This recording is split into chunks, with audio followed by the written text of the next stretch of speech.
Hello hello ଚିକ୍ hello. ସମର vacation ପଡ଼ିଗଲା। ବହୁତ ଜେଟିଏସ୍ ପିଲା ଏବେ ପୁରା ଶାନ୍ତରେ ରହିଗଲାଣି। ଯେତେବେଳେ ସମର ଭ୍ୟାକେସନ୍ ହେଇନଥିଲା ସେତେବେଳେ ପିଲାମାନେ କହୁଥିଲେ ଆଜି ଆସିବ ଭେଟି, କାଲି ଆସିବ ଭେଟି,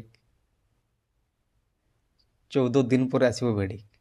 ଏମିତିକି ଯେଉଁ ପିଲାମାନେ ଡ୍ରାଫ୍ଟ ଲିଷ୍ଟରେ ଆସିଥିଲେ ସେମାନଙ୍କର ଲିଡ଼ର ସେମାନେ କହୁଥିଲେ 7 ଦିନ ପରେ ଆସିବ, 14 ଦିନ ପରେ ଆସିବ। ଏମିତିକି ସେମାନେ ମଧ୍ୟ କହୁଥିଲେ ଯେ ଭିଡ଼ିଓରେ ବନେଇକି କହୁଥିଲେ ଯେ ଏ ଗ୍ରୀଷ୍ମ ଛୁଟି ମଧ୍ୟରେ ମଧ୍ୟ ଆସିପାରେ। ମୁଁ ତୁମମାନଙ୍କୁ ମିଛ କହୁଛି ନା ସତ କହୁଛି ତୁମମାନେ ନିଜେ ଦେଖିବ, ତାଙ୍କ ୟୁଟ୍ୟୁବ୍ ଚ୍ୟାନେଲରେ ପଡ଼ିଛି।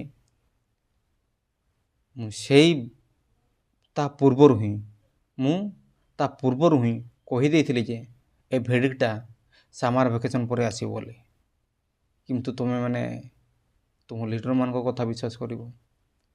ତା ପୂର୍ବରୁ ମଧ୍ୟ ମୁଁ ଫାଷ୍ଟ କେସ୍ ଯେତେବେଳେ ହେଇଥିଲା ସେତେବେଳେ ମଧ୍ୟ କ'ଣ ହେବ କ'ଣ ନାହିଁ ମୁଁ କହିଦେଇଥିଲି। କିନ୍ତୁ ଲୋକମାନେ ଯାହାର କମ୍ ସବସ୍କ୍ରାଇବର୍ ତାକୁ କେବେ ବିଶ୍ୱାସ କରନ୍ତି ନାହିଁ।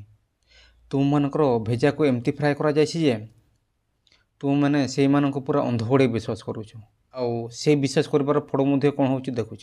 ଯଦି ଆଟଲିଷ୍ଟ ତାଙ୍କର ଗୋଟିଏ କଥା ସତ ହୁଏ ମୁଁ କିଛି କହିନଥାନ୍ତି। କୋର୍ଟ ବିଷୟରେ ସେମାନେ ଯାହା କହୁଛନ୍ତି ଗୋଟିଏ ଖଣ୍ଡେ ବି ମୋତେ ଏପର୍ଯ୍ୟନ୍ତ ଲାଗିନି ଯେ ତାଙ୍କ କଥା ସତ ହେଇଛି ବୋଲି। ଆଉ ଗୋଟେ ଟପିକ୍ କଥା ମୁଁ କହୁଛି, ଭେଡ଼ି କଥା ତ ରହିଲା, ସେଇଟା ତ ମୁଁ କହିବି। କିନ୍ତୁ ଆଉ ଗୋଟେ ଟପିକ୍ ବିଷୟରେ ସମସ୍ତଙ୍କୁ ମୁଁ ଜଣାଇ ଦେଉଛି। ଏବେ ଚାରିଆଡ଼େ ଚାଲିଛି କ'ଣ ନା ଏ ଡିଲେ କାହିଁକି ହେଉଛି। ଡ୍ରାଫ୍ଟ ଲିଷ୍ଟରେ ଆସିଥିବା ପିଲା ଦୋଷ ଦେଉଛନ୍ତି, ଯେଉଁମାନେ ଡ୍ରାଫ୍ଟ ଲିଷ୍ଟରେ ଆସିନାହାନ୍ତି, ଯେଉଁମାନେ କେସ୍ କରିଲେ ସେମାନଙ୍କୁ ଦୋଷ ଦେଉଛନ୍ତି। ଆଉ ଯେଉଁମାନେ ଡ୍ରାଫ୍ଟ ଲିଷ୍ଟରେ ଆସିନାହାନ୍ତି ସେମାନେ କହୁଛନ୍ତି ଆମେ ତ ଫାର୍ଷ୍ଟ ବେଞ୍ଚରେ ୱିନ୍ କରିଥିଲୁ, କାହିଁକି ଯେଉଁ ଡ୍ରାଫ୍ଟ ଲିଷ୍ଟରେ ଆସିଥିଲ ତୁମେ ଡିଭିଜନ୍ ବେଞ୍ଚକୁ କାହିଁକି ଗଲ। ତେଣୁ ଏଇଟା ସିଚୁଏସନ୍ ଏଇଆ ହେଇଛି ଯେ ଯେଉଁମାନେ ଡ୍ରାଫ୍ଟ ଲିଷ୍ଟରେ ଆସିଛନ୍ତି ସେମାନେ ଡ୍ରାଫ୍ଟ ଲିଷ୍ଟରେ ଆସିନଥିବା ପିଲାକୁ ଦୋଷ ଦେଉଛନ୍ତି, ଆଉ ଯେଉଁମାନେ ଡ୍ରାଫ୍ଟ ଲିଷ୍ଟରେ ଆସିନାହାନ୍ତି ସେମାନେ ଡ୍ରାଫ୍ଟ ଲିଷ୍ଟରେ ଆସିଥିବା ପିଲାମାନଙ୍କୁ ଦୋଷ ଦେଉଛନ୍ତି। କିନ୍ତୁ ପ୍ରକୃତ କଥା ଆମେ କିଏ ଦୋଷୀ ତାକୁ ଦୋଷ କେବେ ଦେଉନାହୁଁ। ପ୍ରକୃତ କଥା ହେଲା ଗଭର୍ଣ୍ଣମେଣ୍ଟ। ଏ ଗଭର୍ଣ୍ଣମେଣ୍ଟ ହେଉଛି ମୂଳ କାରଣ। ମୋ ମତରେ ଗଭର୍ଣ୍ଣମେଣ୍ଟ ହିଁ ଏସବୁ ପ୍ରୋସେସ୍ ଡିଲେ କରିଛି ଏବଂ ଏବେ ମଧ୍ୟ ଗଭର୍ଣ୍ଣମେଣ୍ଟର ଇସାରାରେ ହିଁ ଏଇ ରିକ୍ୱାରମେଣ୍ଟ ପ୍ରୋସେସ୍ଟି ଚାଲିଛି। ଆମେ ସିନା ଜାଣିପାରୁନୁ, କିନ୍ତୁ ମୁଁ ଏତିକି ଆଶ୍ୟୋର କରିବି ଡାଇରେକ୍ଟଲି ହେଉ କି ଇନଡାଇରେକ୍ଟଲି ହେଉ ଗଭର୍ଣ୍ଣମେଣ୍ଟର ଇସାରାରେ ଏଇ ଜେଟି ପ୍ରୋସେସ୍ଟି ଚାଲିଛି। ଏଇ ଜେଟି ପ୍ରୋସେସ୍ଟି ସମାପ୍ତ ହେବାର ସୂଚନା ଥିଲା ଇଲେକ୍ସନର କୋଡ୍ ଅଫ୍ କଣ୍ଡକ୍ଟ ଲାଗିବା ପୂର୍ବରୁ ଜେଟିରୁ ଜଏନିଂ ହେବାର ଥିଲା। କିନ୍ତୁ ଯେହେତୁ ତାଙ୍କର ପ୍ରୋବ୍ଲେମ୍ ବା ଅସେପାର ତ୍ରୁଟି ଗୋଟେ ରହିଯାଇଥିଲା, ସେଇ ତ୍ରୁଟିଟି ହେଉଛି ଏଇଟା ଷ୍ଟେଟ୍ ସିଲେକ୍ସନ୍ ହେବ ନା ଡିଷ୍ଟ୍ରିକ୍ଟ ସିଲେକ୍ସନ୍ ହେବ, ସେଇଟା ହେଉଛି ମେନ୍ ମ୍ୟାଟର।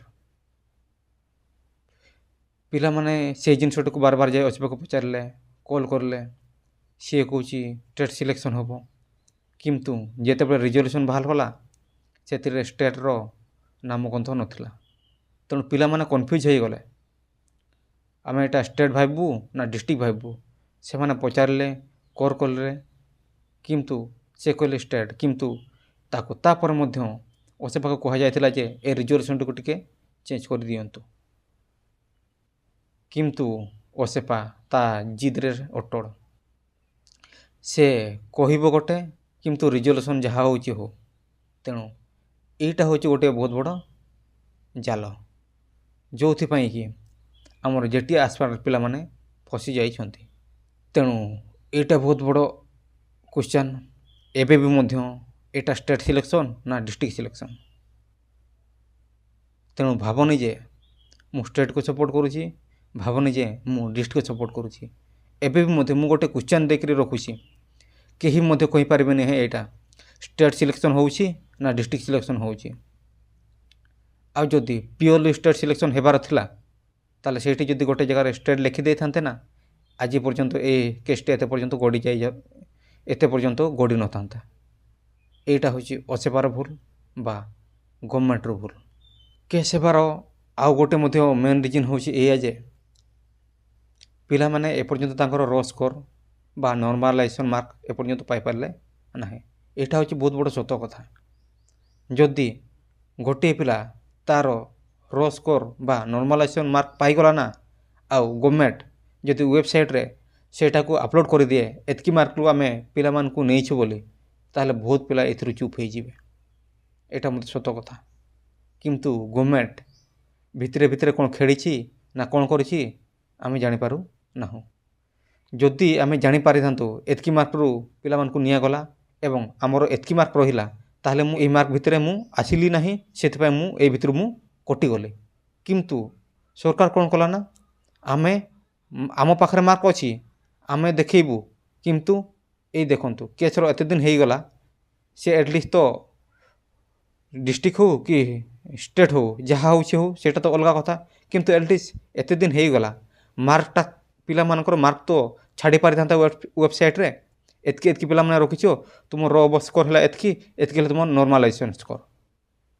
ତ କାହିଁକି ସେ ନର୍ମାଲାଇଜେସନ୍ ସ୍କୋର ବା ର ସ୍କୋର ଛାଡ଼ୁନାହିଁ? ଏଇଟା ହେଉଛି ବହୁତ ବଡ଼ କ୍ୱେଶ୍ଚନ୍।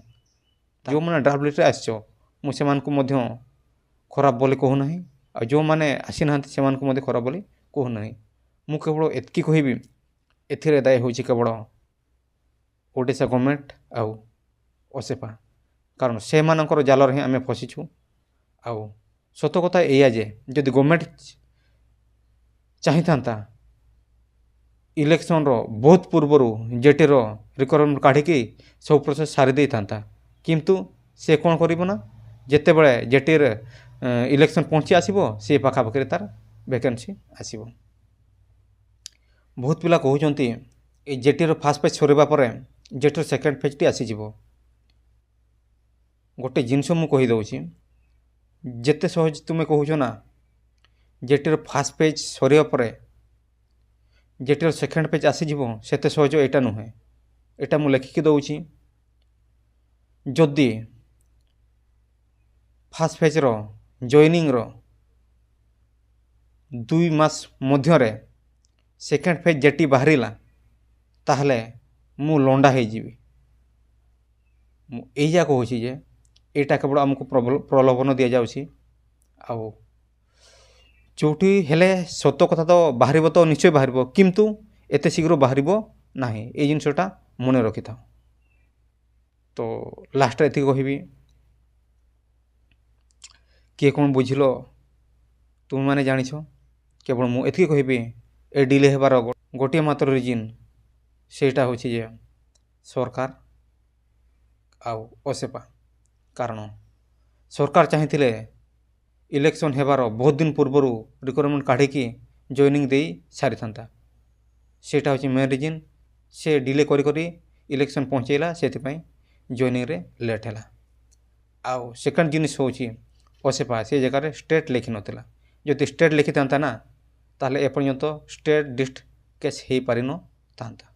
ତେଣୁ ଏତିକି କହିବି, ନିଜ ନିଜ ମଧ୍ୟରେ ଲଢ଼େଇ ନ ଲାଗି ପ୍ରକୃତ କଥାକୁ ବୁଝନ୍ତୁ। ଆଉ ଲାଷ୍ଟରେ ଏତିକି କହିବି, ଯଦି ଭିଡ଼ିଓଟି ଭଲ ଲାଗୁଛି ବା ଇନଫର୍ମେଟିଭ୍ ଟିକେ ଲାଗିଲା, ତାହେଲେ ଚ୍ୟାନେଲକୁ ଟିକେ ସବସ୍କ୍ରାଇବ୍ କରିବେ, କାରଣ ମୁଁ ଏମିତି ଭିଡ଼ିଓ ରେଗୁଲାର ନେଇକି ଆସିବି।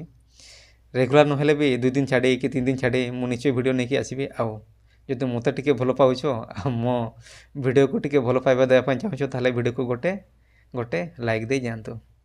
ଆଉ କ'ଣ ଭାବୁଛ, ମୁଁ ଠିକ୍ କହିଲି କି ଭୁଲ କହିଲି, ତା'ର ଗୋଟେ କମେଣ୍ଟ ଦେବ, ଯେଉଁଟାରେ କି ଲୋକମାନେ ବୁଝିବେ, ଆଉ ସେଇଠି ଆମେ ତର୍ଜମା ମଧ୍ୟ କରିପାରିବା ଯେ କେଉଁଟା ସତ।